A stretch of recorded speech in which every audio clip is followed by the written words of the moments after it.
Please stand clear of the doors. Por favor, manténganse alejado de las puertas. To those guests who've just joined us, welcome. Our next stop is the Magic Kingdom. For those of you standing, please hold on to the handrails throughout our journey and stay clear of the doors. Stay clear of the doors.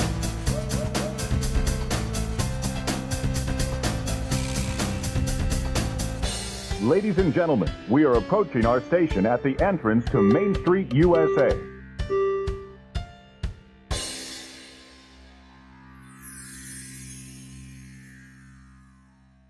Welcome aboard the Monday Morning Monorail podcast.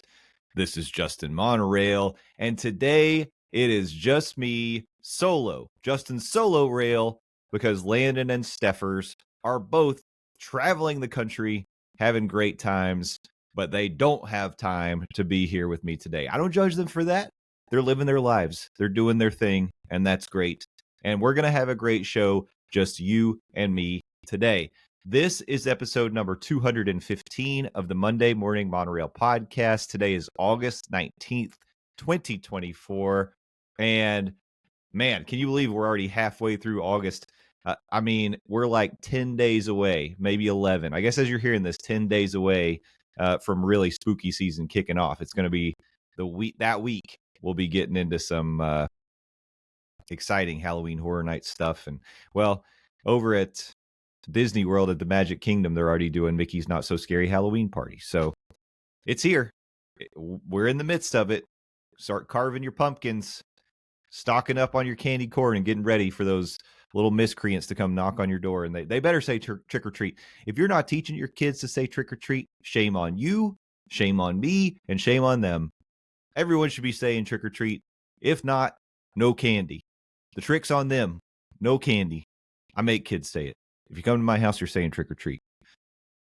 Well, you don't have to say trick or treat for today's show. I've got a bunch of news that we're going to go through, and I'll even talk about a couple of experiences that I've gotten to have over the last week or so. But of course, just to set things up, we got to do business first. First of all, this is the Monday Morning Monorail podcast. You can follow us on all the social media. We're at Morning Monorail on Instagram, Twitter, on TikTok even. We're on TikTok.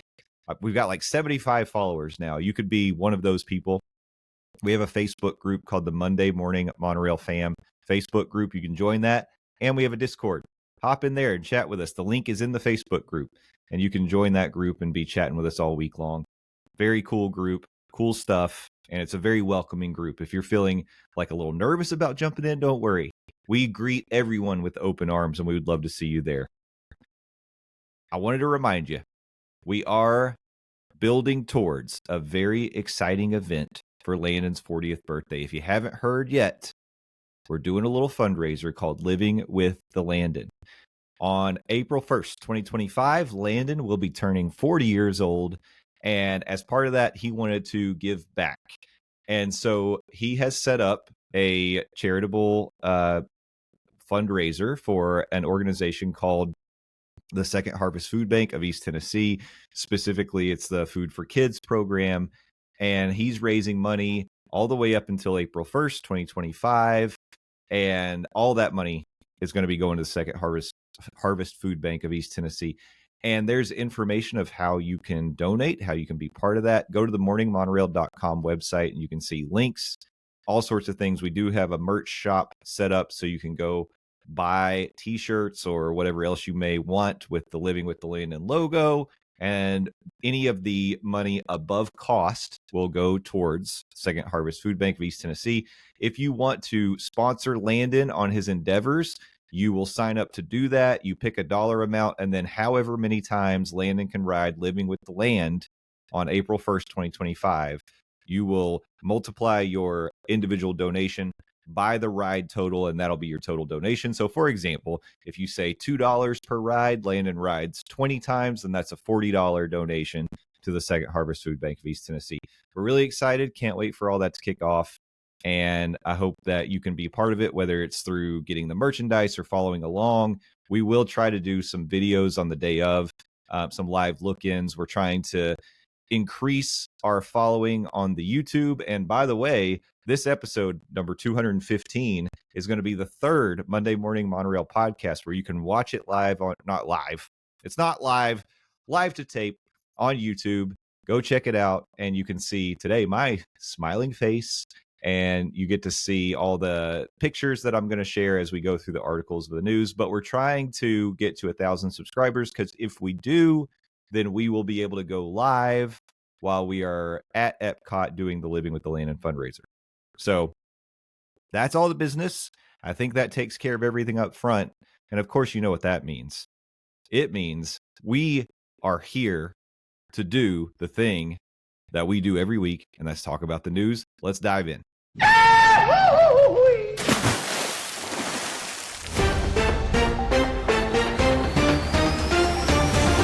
That's right, dreamers. This week I have scoured the internet. I have combed through the blogs. I've watched the vlogs. I've read the articles so you don't have to. And I brought the headlines that you want to hear from your Central Florida theme park. All the theme parks, not just one. Right here to the Monday Morning Monorail podcast. As we always do, we're going to start with Walt Disney World. Exciting news. Peter Pan's flight actually opened up in Magic Kingdom a little ahead of time. This ride was down for a 6-week refurbishment. It opened up a little bit early. We had some speculation about what we thought was going on during the refurbishment, and it turns out we were correct. The Native American scene in Peter Pan's flight has been updated. Now, if you rode Peter Pan's flight in the past, you will have seen there was a Native American scene, and the characters in that scene were stereotypical caricatures of Native Americans, and it was not good, and it was something that needed to be updated. Of course, this is based on the cartoon, and these are images from the cartoon, but it's something that we can improve on, and I'm glad that Disney decided to do it. So now, if you go and check out the new scene on Peter Pan's flight, you will see updated figures. There's 2 of them dancing in a circle. One of them is Tiger Lily, and the other is her grandmother. And basically, they're performing a traditional fancy shawl butterfly dance by the fire. And then we have a few other characters. They are playing the drums, and we've got the teepees. The teepees have been updated as well to look more accurate to what they should look like. And it looks great. In my mind, this is 100% an upgrade. I always feel like if there's something we can do to make a ride a little better, if something in there was making a particular group of people feel uncomfortable or weird about it, we can make that change. It doesn't hurt anybody. And in this case, I think they've done a great job, because, they could have just totally taken this scene out entirely, and they didn't do that. They just upgraded it to make it more respectful and more accurately depicting Native Americans in a respectful way. So I appreciate it. I think it's great. 100% upgrade. Nothing wrong with this. I can't wait to see it in person. I haven't gotten to yet. I typically don't go out of my way to ride Peter Pan's flight when I'm in Magic Kingdom, because it does tend to have a somewhat long wait. And Peter Pan's flight is great. It's a classic. It's not something I feel like I need to do every single time. So I'm not going to wait 60 plus minutes for that ride. But I do want to see the upgrade. I want to see the new scene. And so I'll try to keep my eyes peeled in the Magic Kingdom, and who knows, maybe there'll be a day coming up soon where I do multi-pass and I can book Peter Pan's flight and save myself some time.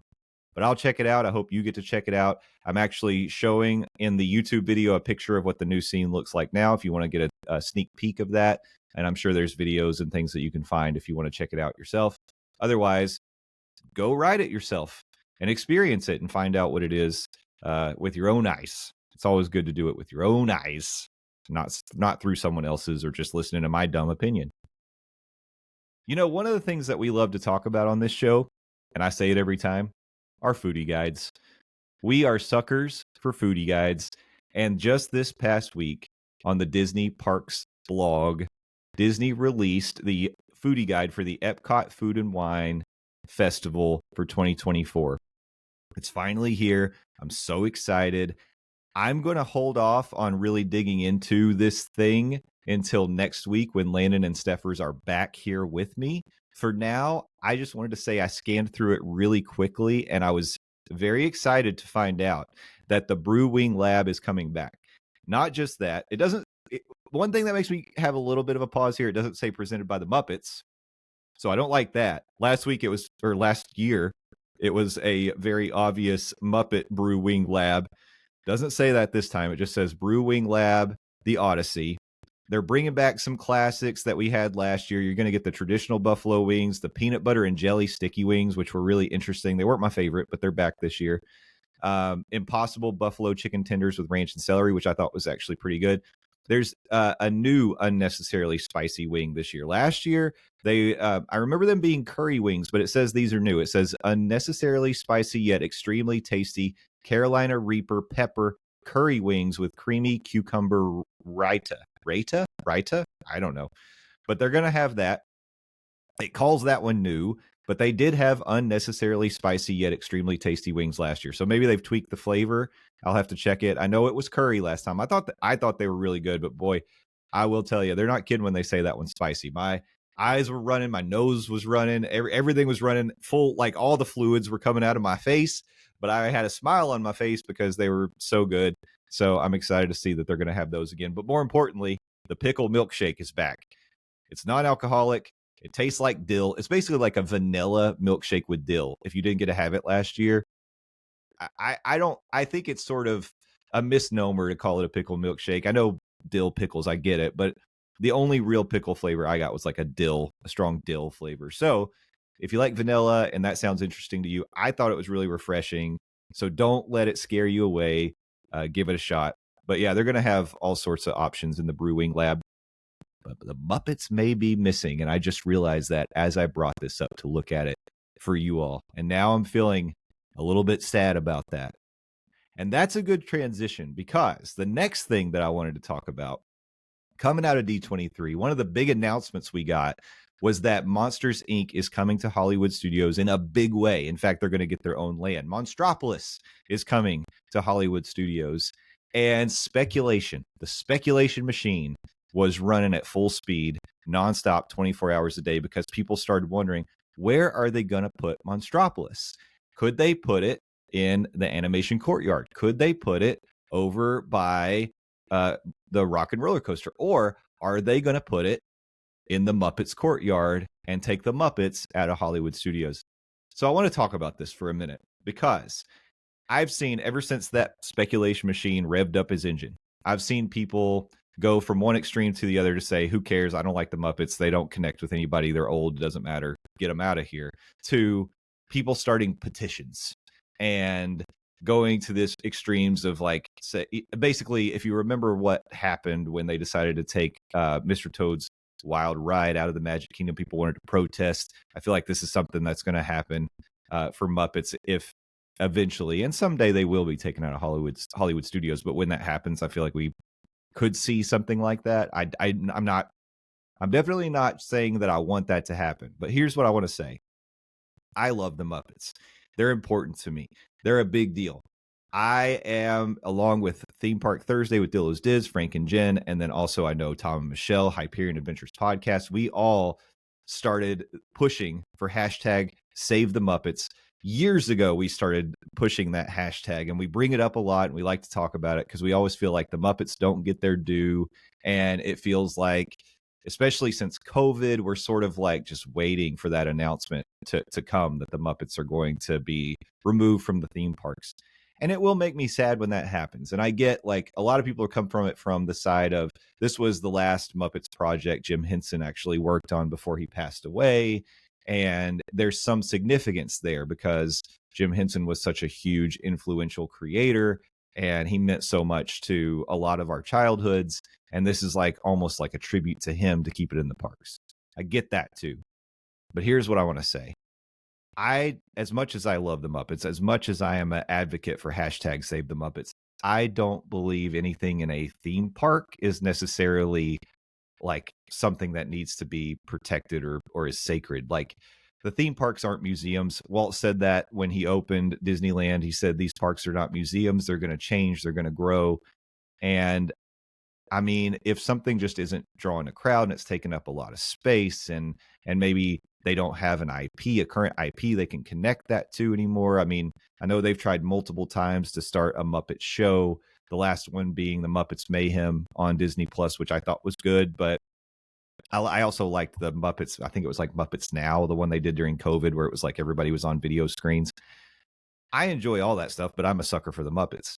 And obviously, it hasn't hit the way they wanted it um, to boost the Muppets' popularity in pop culture, right? So I think they could still do some sort of a tribute to Jim Henson, and maybe they could, make some sort of a monument, some sort of a memorial, or maintain the Muppets 3D video somehow.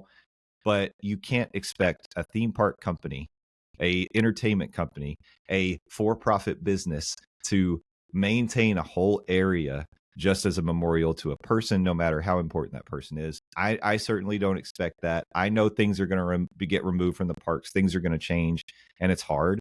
I'll be sad when that happens, but I think we're going a bit far with like petitions and things like that. It's one thing to start a big ruckus about Ohana noodles and trying to get those brought back to Ohana at the Polynesian Resort, but this is sort of a different thing. And I will be right there beside you in mourning Muppet Vision 3D when it's gone, but at the same time, I think you have to prepare for that inevitability. It's going to happen someday, and I don't think there's any reason to, protest or chain ourselves to anything, I guess is what I would say. It is what it is. We'll always love the Muppets. We'll always have the Muppets. I did see someone suggest that maybe they should put the Muppet Vision 3D video on Disney Plus whenever they take it out of the parks. I think that would be great. That'd be wonderful. They definitely, and they should do something, some sort of a, not a monument, but something in memory of Jim Henson somewhere in the parks would be great. But,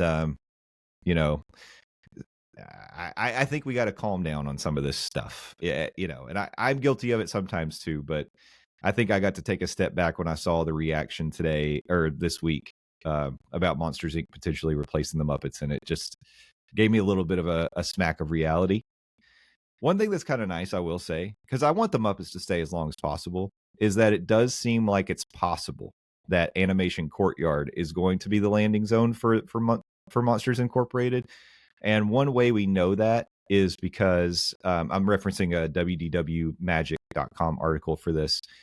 So recent developments suggest that Animation Courtyard is gaining traction as the likely location for Disney's upcoming Monsters Inc. land at Disney's Hollywood Studios. Reports indicate that cast members currently occupying the large office space within the former animation building behind Star Wars Launch Bay have been informed they will soon need to vacate the area. This move hints that Animation Courtyard may be slated for redevelopment, addressing one of the challenges that previously made this location seem less feasible for the new Monsters Inc. land. So take from that what you will. I think it's a good sign for those of us who are Muppet fans, but I just want to say to my fellow Muppet fans, listen, we'll start support groups, we'll lean on each other, but I think we have to be ready to let it go. I mean, there's a reason that Muppet shop over in the Muppets Courtyard hasn't opened in years. The writing's on the wall, so to speak. So we got to get ready for it. And speaking of getting ready for change, this is my last Disney article I'm going to talk about today. Back over to the Magic Kingdom, we did get some concept artwork for the new Cars expansion that's coming to Frontierland.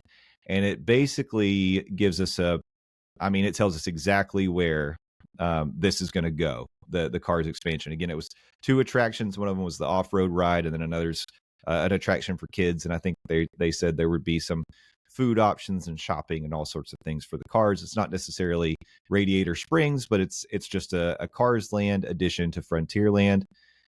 I'll put up this picture now so you can see it on the YouTube. I think it looks awesome. I love the way it looks. I think it will fit well into Frontierland. And I think that while I just said what I said about the Muppets, I'm going to say one thing about this, because what basically this concept art shows us is that Cars Land will be going smack dab on top of Tom Sawyer Island, and they are going to fill in the rivers of America. They're going to take out the Liberty Bell riverboat, and it's going to take up all that space there in the middle that we used to be able to kind of walk along the side of the water. If you think about, like, one of the things that I think about with this area is queuing for the Haunted Mansion, being into like the covered awning and looking out into the water, and you'll see the riverboat go by and look towards Tom Sawyer Island. You could kind of see Big Thunder in the background and all that. So all that space between Big Thunder, Haunted Mansion, and then I guess it would sort of be like going into Frontierland towards Liberty Square over there on the left hand side if you're looking from Haunted Mansion towards Thunder. All that space is going to be filled in. And that's where they're going to put the Cars attraction. So I get it. And again, you know, whatever they got to do, they got to do. That's a ton of space. And it does sort of feel like Tom Sawyer is one of those things that, you know, kids don't even know what that is anymore. They don't have that connection to it. And I think we've learned that from an operational standpoint, a maintenance standpoint, Rivers of America is sort of a nightmare for the park. And it's the bottom of that riverbed is leaky, and then there's a lot of maintenance problems, and you know, and then you also think about like traffic flow in the parks, because over by Haunted Mansion and then again over by the Big Thunder on the other side, it's dead ends, and you don't really have a nice connection where people can kind of walk from one to the other. You got to walk all the way around and go through Frontierland and Liberty Square to get like from one to the other. So operationally, there's reasons to do this. From a repair and maintenance standpoint, there's reason to do this. And then from a IP standpoint, there's reasons to do this. I get it. Totally fine. Totally understand all that. My pushback on this is that as we continue to add to the parks, we are taking away open play areas for kids, areas that parents could take kids into and where they could give them, you know, room to get like burn off some energy, run around and play, where they didn't have to go stand in a line for like 60 minutes to go ride a ride. I love it. I love rides. I mean, that's what I do most of the time. Like I go to the parks, I eat, drink, and I ride rides. So I love more rides coming to the park. I know it's going to add capacity to Magic Kingdom, which it's needed. But I think I hurt as a person who did take smaller kids to the parks when I used to travel from Tennessee, and understanding that like it's hard for a kid to just go all day standing in line, long lines, hot lines, and not being able to like get out of that stroller and run around, burn off some energy, be a kid in a space that's made for that. It does look like, by the way, back to Hollywood Studios and the concept art, it looks like there may be a play area built into the Monsters Inc. land, which is great. Totally on board for that. Let's get a playground back at Hollywood Studios. Everybody knows we miss that Honey, I Shrunk the Kids playground, so I think that's great. In this case, they're taking away a big playground from the Magic Kingdom, and this is a place, the Magic Kingdom of all the parks, is the one that is most geared towards smaller children. So I think you need the play spaces. So I just hope that that's something that's considered in the future, because I don't know, you know, if they keep taking these places away, I don't know. To me, it's just part of a park. It's part of a theme park. You want spaces for kids to be kids, to enjoy themselves. You know that they're going to love the rides that you take them on. They're going to, but they you know, they just want to climb and jump and swing and, you know, get bruises on their knees and have fun and burn off some of that energy that they've built up, you know, sitting in lines and strollers for hours at a time. So that's my thing. I also think I don't want every single park to just become homogenized where they all just seem like it's all the same. Like I like that these parks have aesthetic differences and things that are unique, and you know, that Rivers of America area and Tom Sawyer Island is like, it's classic Disney and it's going away. So I'm having to give myself a little dose of my own medicine here, because I'm like, I just have to take it. And, you know, just like I did when they just announced they were taking away the Frontierland shooting arcade. I get it. Like that stuff, it doesn't move the needle. It's not adding capacity. It's not going to get more heads in the parks. Adding a Cars Land will. You know, people aren't going to Magic Kingdom to go to Tom Sawyer Island in general.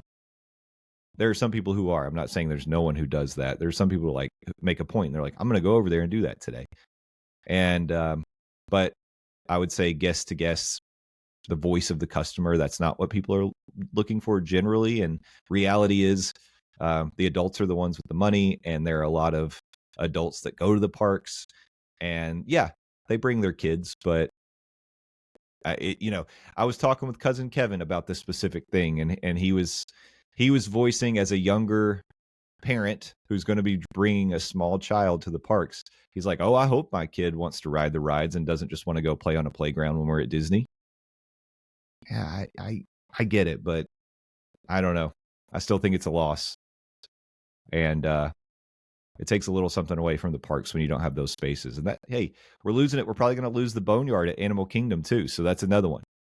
Another one gone. Another one bites the dust. They're going to get you too. All right, moving on. So that's the Disney news, and that's my thoughts on that. But don't look at me as like an old grumpy curmudgeon. I'm just sharing my thoughts as someone who did have small kids, and I know kids love to go over there today, and whatever it is, what it is.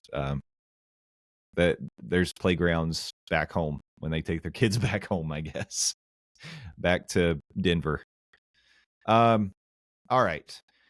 I don't have Stephers here today to help me with this, but we're going to go across the Universal with Justin Monorail. So this week, Universal announced a brand new dining inclusive vacation package, which could include up to $1,000 in credits towards food and beverage. This is something Universal has not done before, and it's really, really interesting that they're doing this. I'm going to tell you the time frame, and we can draw our own conclusions about it. But pulling this from an InsideUniversal.net article, for the first time ever, U.S. and Canada residents can experience the culinary thrills of Universal Orlando Resort as part of an all-new dining card vacation package that includes a food and beverage dining card worth up to $1,000. Available for purchase now for select travel dates from November 7th, 2024 through April 10th, 2025. This exceptional new offer also includes accommodations at one of Universal's magnificent hotels and theme park admission, creating a convenient vacation package that's inclusive of the essentials needed for a thrilling getaway to Universal Orlando. The dining card vacation package is designed to help guests maximize their vacation dollars while giving them the opportunity to savor the next level award-winning cuisine of Universal Orlando Resort during their visit. Don't forget, Mythos has got a sign out front that tells you it's the best restaurant in all theme parks in all the land. Package holders can use the dining cards across more than 200 venues that offer something for every palate, including full-service restaurants like Toothsome, quick service locations like the Today Cafe and Illuminations Minion Cafe, hotel dining options like the award-winning Strongwater Tavern at Lowe's Sapphire Falls, Trattoria del Porto at Lowe's Portofino Bay, the kitchen at Hard Rock Hotel. So lots of options. The dining vacation package is available for 4 or 5+ night stays at one of Universal Resorts hotels. The value of the dining card varies depending on the hotel and the number of nights of each stay. One card per one card per hotel room, which is interesting. I thought it was like a per person card, but it's just for the room. So that kind of, if you're taking a family, your value is diminished a little bit there. But here are the tiers. So they actually break it out in this article so we can see different scenarios and what kind of card you might get. So Lowe's Portofino Bay Hotel, Hard Rock Hotel, or Lowe's Royal Pacific Hotel. A 4-night package is going to get you $800 dining card per room. It also gets you 4-day park-to-park ticket to Studios and Islands of Adventure. For 5 nights, you're going to get $1,000 dining card per room. 5-day park-to-park experience, Universal Studios and Islands of Adventure. If you go to Sapphire Falls or Cabana Bay, 4 nights is going to get you a $500 card and then a 4-day park-to-park ticket. 5 nights will get you a $600 card and 5-day park-to-park ticket. If you go to Aventura, Stella Nova, or Terra Luna, interesting, because those will be open, I guess, by then, Stella Nova and Terra Luna. That's interesting. 4-night, $400 dining card per room, and then a 4-day park-to-park. And 5-night will get you $500 and a 5-day park-to-park.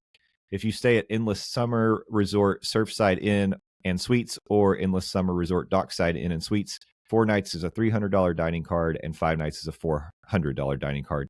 They do include the 4-day park-to-park for the 4-night and 5-day park-to-park for the 5-night. So you get the same ticket regardless. You just get a lower value dining card if you stay at one of the lower tiered resorts. Interesting to me that Cabana Bay and Sapphire Falls are on the same tier. Also interesting to see Stella Nova and Terra Luna. So again, the dates. I'll tell you the dates. This is for stays. You can start booking it now.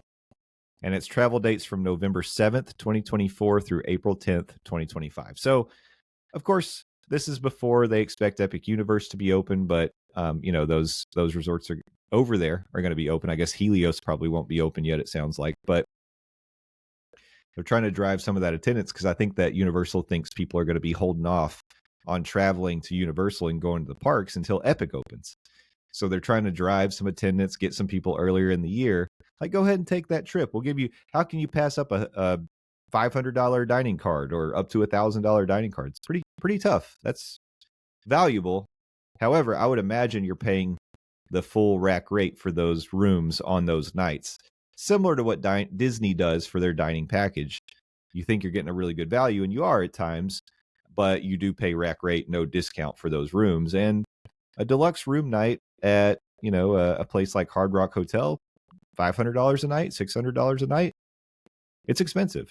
So, keep that in mind, but still really interesting. First time Universal's ever done this, trying to, and definitely an effort to drive that attendance before Epic Universe opens. Speaking of Epic Universe, this week we got our first look at Stardust Racers. If you remember, this used to be called Starfall Racers, and they had to change the name because of a lawsuit. But Stardust Racers, this past week, Orlando Resort prepares to unveil its latest theme park. Anticipation heightens with a first look at Stardust Racers inside Celestial Park. This area, the first that guests will explore before venturing into the realms of Universal's newest theme park, features the impressive 5,000-foot track of Stardust Racers stretching across Celestial Park's skyline. Until now, details about Stardust Racers have been limited. It's known as a dueling coaster where thrill seekers can hit speeds of up to 62 miles per hour and ascend to a height of 133 feet. Complementing the cosmic vibe of Celestial Park, the ride lacks traditional track lighting, which allows its fully illuminated vehicles to mimic shooting stars under the night sky. Today's reveal, and this is in an article from an OrlandoInformer.com blog. Today's reveal brings more details, heightening the excitement as we count down to the grand opening of Epic Universe. Universal Orlando Resort emphasizes storytelling in its attractions, and Stardust Racers is a prime example.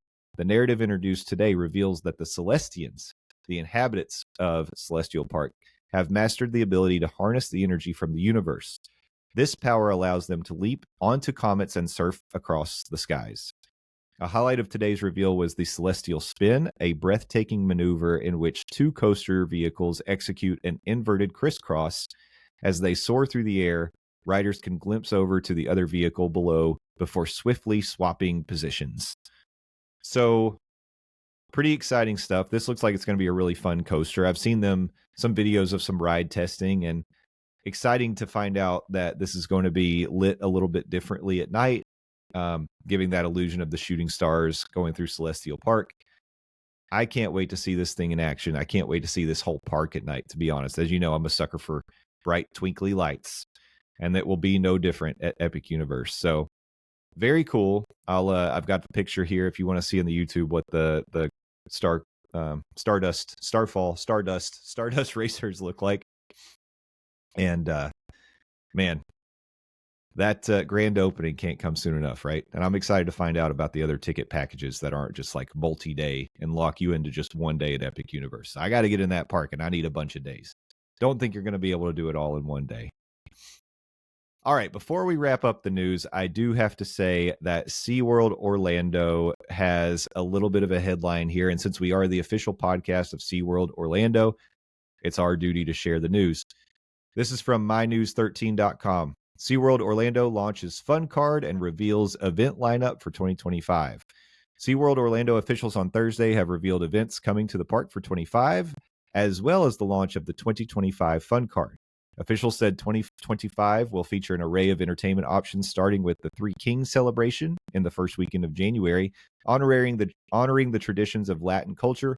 Also in January is the SeaWorld Inside Look, an exclusive behind-the-scenes experience where guests can discover the inner workings of the park's zoological institutions. The Seven Seas Food Festival, featuring global cuisines, local craft beers, and live performances, will be returning next year, as well as cultural celebrations like Mardi Gras, Cinco de Mayo. And during the summer, Fans can enjoy Viva la Musica and bands, brews, and barbecue. Other events include the Just for Kids weekend and Elmo's birthday celebration, which both will offer hands-on activities for kids, character meet and greets, and interactive dance parties. For fall, the park's Halloween Spooktacular and Hallow Scream will return before wrapping up with the Christmas celebration during the holiday season. Now, the details about the 2025 Fun Card are as follows. Guests can get unlimited visits to the park for the remainder of 2024 and into the new year. For a limited time, guests can purchase the Fun Card for as low as $137.99. So that card will get you unlimited visits to the park for the rest of this year and all the way through 2025. That's a killer, crazy, ridiculous deal. But SeaWorld wants to get people in the door, and then they charge you ridiculous prices for concessions. That's something to be aware of if you're planning to go to SeaWorld Orlando. It's a fun day. You just got to be prepared for it. The prices for the concessions are high in theme parks in general. They're a little higher at SeaWorld Orlando. That's kind of how they make their money.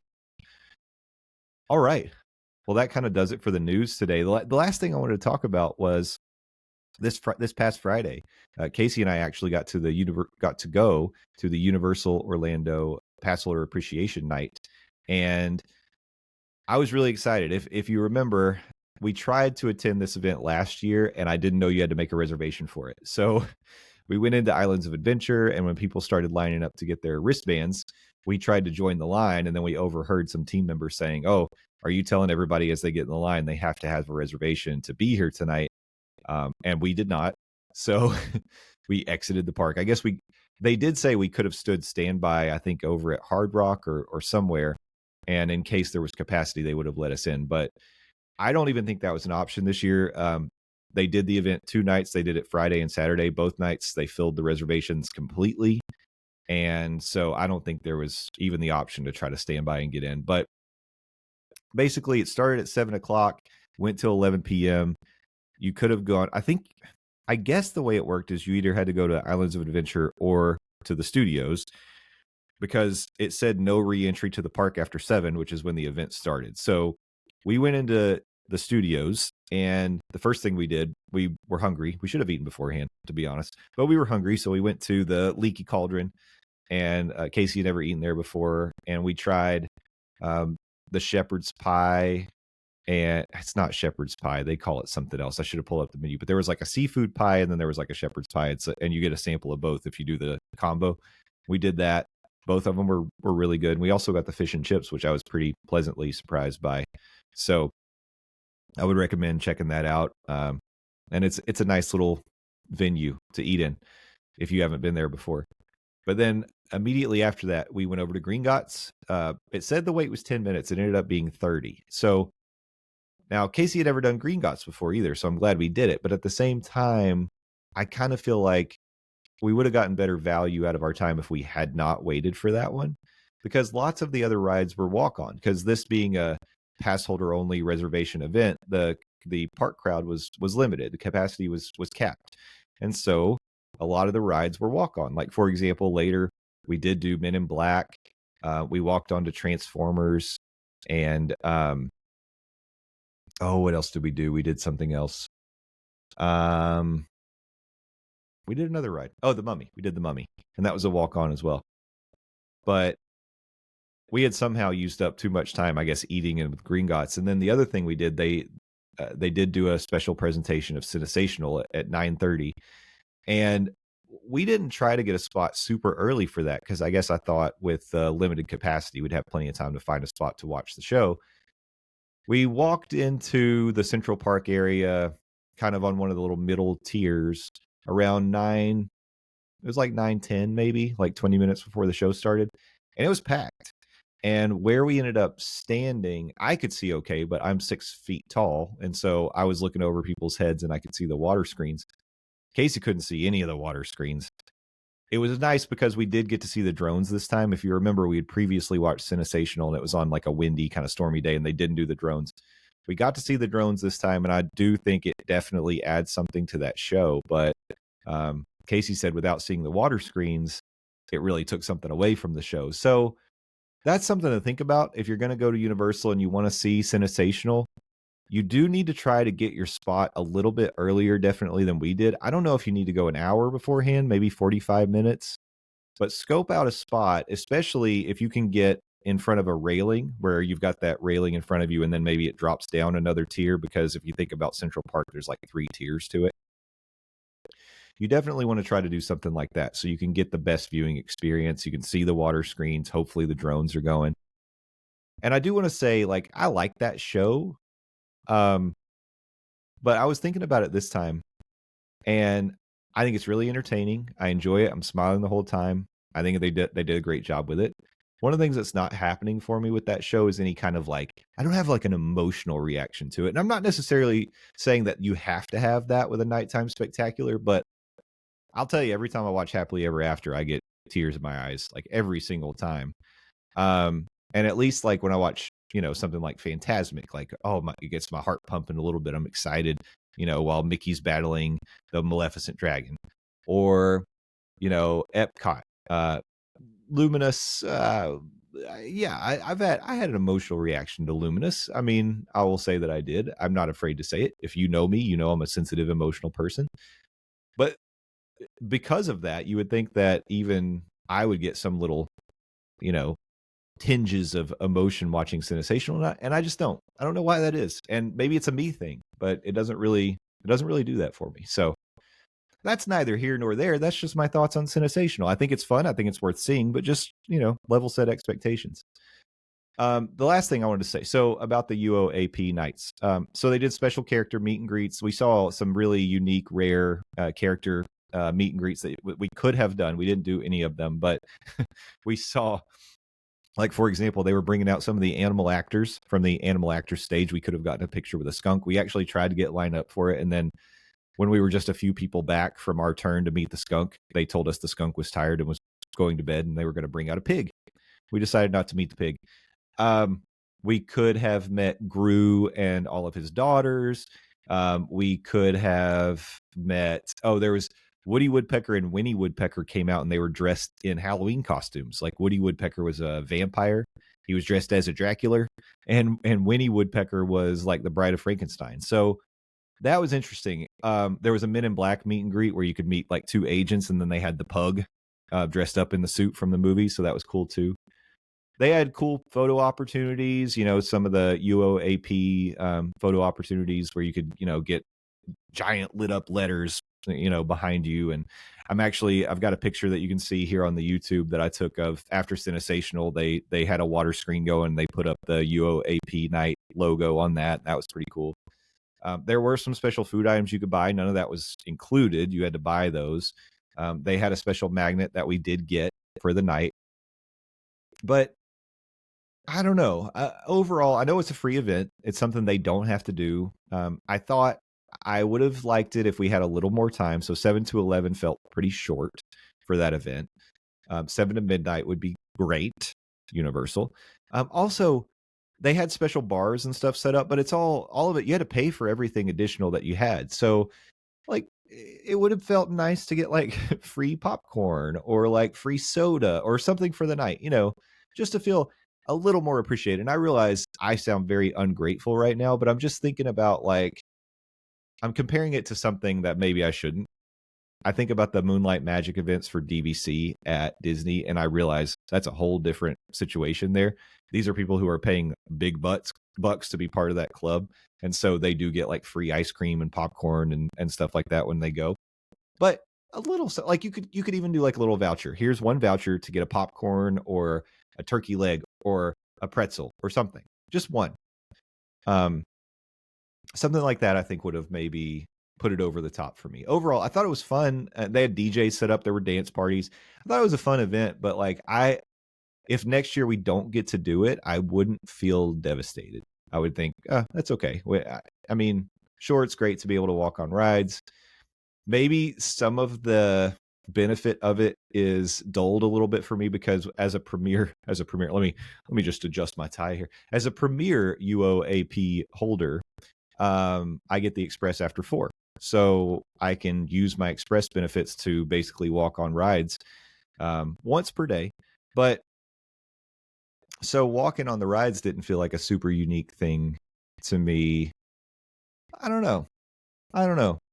Maybe am I ungrateful? Tell me if I'm ungrateful. Did you love the Universal Passholder Night? Did you go? Did you want to go? And maybe I'm just spoiled. I think I'm a spoiled little brat. And that's okay. I'm okay with that. I can admit it, I accept it, and we move forward. But anyway, it was cool. And if it was more your speed and you loved it, well, good for you. I'm proud. I'm happy for you. I don't want to take anything away from you. All right, I think that's all we've got for episode 215 of the Monday Morning Monorail podcast. I can't believe I've gone on for 45 minutes just sitting here all by myself, but I certainly did. Ladies and gentlemen, we missed Landon and Stephers like you wouldn't believe. I mean, I know it's not fun just to listen to my voice going on and on the whole time. We need the different perspectives and break it up a little bit with people who aren't spoiled brats like Stephers. She's a spoiled brat too. So is Landon. We all are. Let's be honest. But we miss them, and we'll be very excited when they come back. Just so you know, we are supposed to go live Tuesday night this week, and we're going to do that a little bit differently. I believe we'll be going live to the Monday Morning Monorail YouTube channel, so make sure you're subscribed. Mark your calendars. Tuesday, 8 o'clock, we're going to go live, and I think we're going to share our Halloween Horror Nights hype list for this year. We're going to list the houses and how excited we are in order for each one of the houses. So that's Tuesday, 8 o'clock. Don't forget about Living with the Landon. Go to morningmonorail.com, morningmonorail.com, and you can get all the information you need about Living with the Landon. Sign up for our YouTube, subscribe, do all those things. Monday Morning Monorail podcast on YouTube, and then at Morning Monorail on all the social media. Don't forget, started a TikTok. We're posting all kinds of videos on the TikTok, including highlights of the YouTube podcast that we're posting now. So go check that out. You all are great. We love you so much. Thanks for coming here week after week and being part of the Monorail family. And I sign you off and leave you with this thought. Thank a team member. Thank a cast member. Be excellent to each other. And party on, dudes. We'll see you next time. Bye-bye.